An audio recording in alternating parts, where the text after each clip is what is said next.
આમાં આવ્યો લીંબુડીનો વારો તોડવાનો. લીંબુ તોડવાનો વારો આવ્યો. હા બેટા કોને ભૂઈ પાડી કાવ્ય જો ડોલમાં તો પડી જશે શાકભાજી અને જો અગિયાર થાય ને તૈયાર થઈને આરામ જાય કાવ્યા બે તારે તો નહીં જવા. લીંબુ જો 12 માસી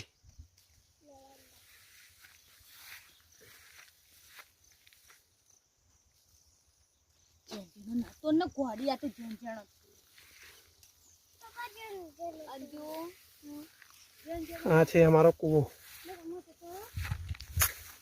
જો કેટલો પતાવો અમારા કૂવો કેટલો ભરેલો છે અત્યારે.